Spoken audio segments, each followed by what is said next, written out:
Here's the 30-second lesson on what legends know. Never practice nunchucks in a crowded room. Never eat chole before a road trip. Always take your shirt off before you iron it. Don't take a call near a swimming pool. And don't forget, saving is not investing. Legends don't just save, they invest in mutual funds. Mutual fund investments are subject to market risks. Read all scheme-related documents carefully.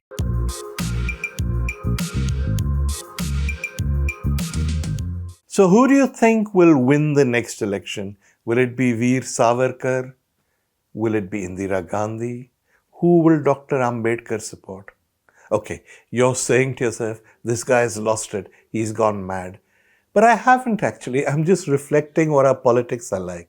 So welcome to the mad, mad world of Indian politics. The golden rule in Indian politics now is, do not address what is really happening in the country. Do not address the concerns of your citizens. Hark back to the past. Fight about personalities who died decades ago. Invent distractions. Do anything but focus on the issues of the day. So let's look at the issues of the day. Let's look at the economy. We all know that growth has slowed down. Does that concern the government? No, not really, because when you raise the issue, they want to discuss some medieval mosque instead. Look at the stock market. We know now that it has become so volatile that ordinary middle-class people who put their savings into so-called safe investments like mutual funds are beginning to worry.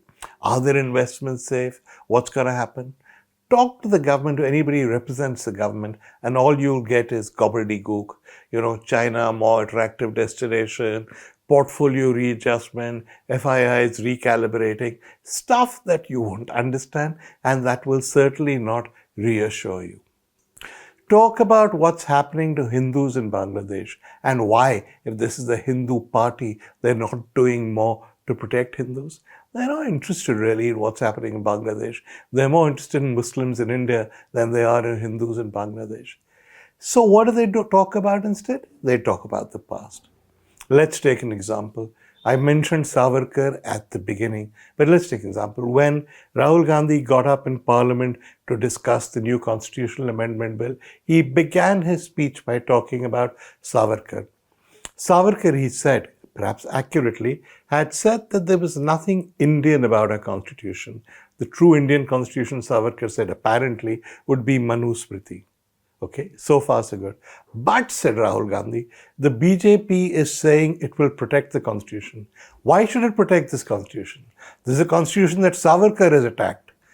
Is it defaming Savarkar? It's abusing Savarkar by going on and on about this constitution, which its own leader has said is not Indian. The BJP is going against everything Savarkar stood for. Now, I know it's not much of an argument. It's a sort of droll debating point. And really doesn't matter what Savarkar said all those years ago. Apparently it does, because that's what the debate was about. When it was time for the Prime Minister to respond and to talk about his constitutional amendments and what he would do, what did he do? He launched an attack on Indira Gandhi. He said she's a terrible person, how she played havoc with the democracy, how she damaged our constitution, etc., etc. What a bad thing the emergency was. Yep, I mean, if he was making this speech in 76, 77, I would understand. But now, we're still talking about this. Then Amit Shah said something, and the Congress accused him of insulting Dr. Ambedkar. That became another issue, and the Prime Minister responded on Twitter saying that it was Jawaharlal Nehru who'd done Dr. Ambedkar the most harm. I don't know what any of this amounts to. All I do know is that I want to look forward. I want to know what's happening in the country now.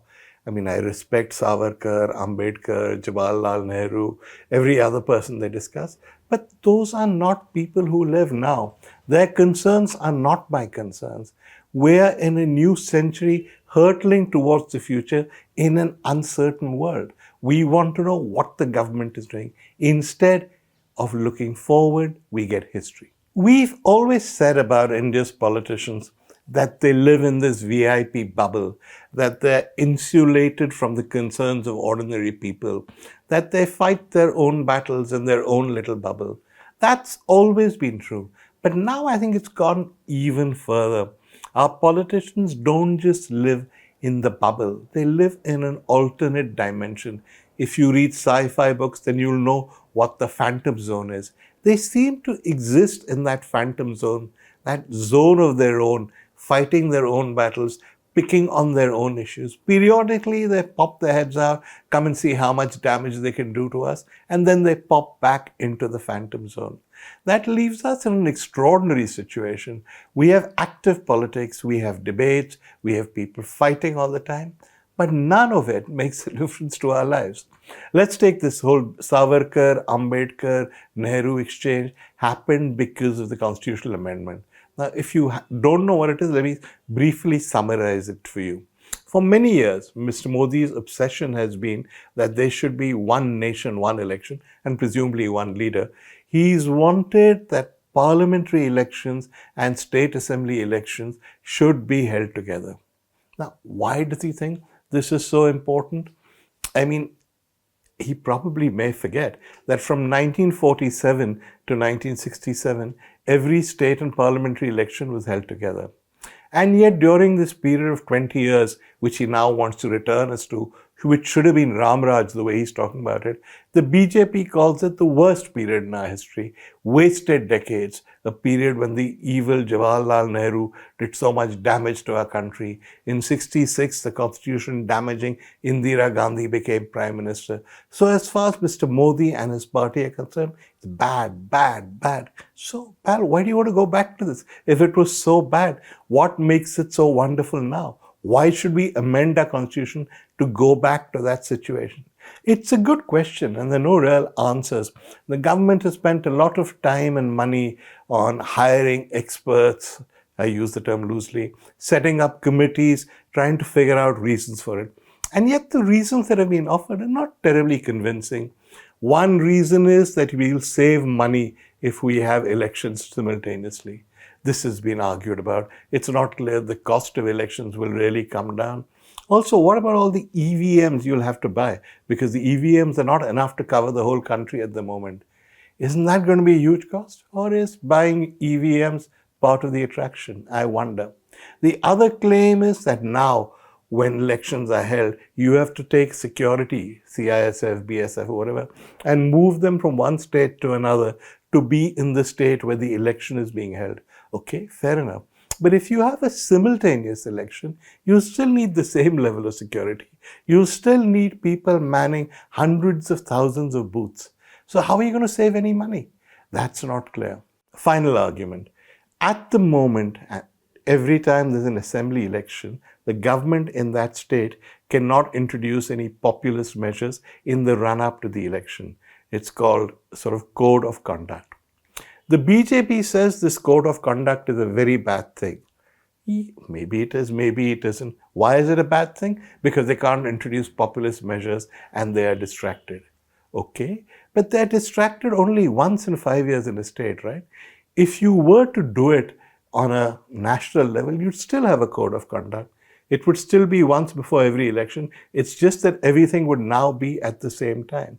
Why is that such a big deal? And what does it say about Indian politicians that their main objection to the present system is we can't introduce populist measures, give us more of an opportunity to do that?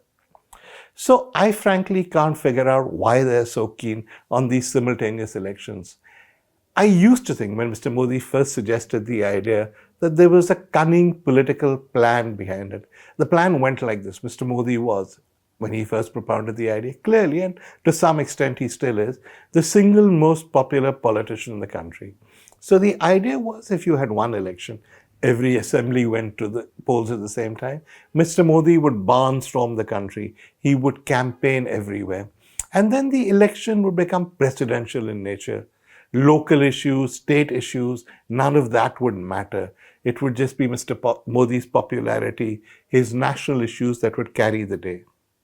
Now, 10 years ago, that might have been true. I don't know if it's still true.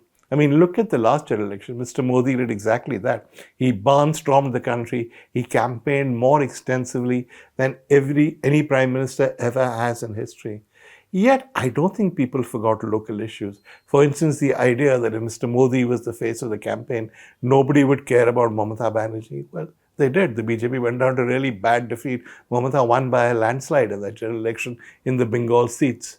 Similarly, in states like Uttar Pradesh, Maharashtra, Haryana, the BJP did much worse than it thought it would do, even with Mr. Modi's campaigning. Afterwards, after that last general election, we've had by-elections, we've had assembly elections in UP, in Haryana, in Maharashtra.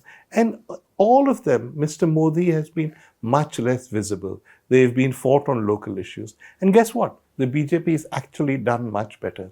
So the view that this would be an advantage because it would be a presidential style election is not necessarily borne out by recent evidence. Also, assuming that Mr. Modi gets this through Parliament, it won't happen for many years. By which stage, I doubt very much if he will still be leading the BJP. It's not clear at all that the BJP would then be at an advantage in a presidential style election. So why is he doing it? He doesn't on his own have a majority in Parliament. He needs a 2/3 majority to get this through. So he's haggling, he's struggling, he's negotiating, he's trying to get the numbers through. At the end of it, he may still not succeed. So what's the point? Does it serve any purpose? Is it worth talking about, making it the main issue of the day, dragging up historical figures? Yeah, well, it is, because in the phantom zone, what you specialize in is doing your own thing. You need instruments of mass distraction. And this is what it is. Every time politicians fight, they fight about this idea which may or may not happen. And our problems, the real problems facing this country, no, they're never talked about.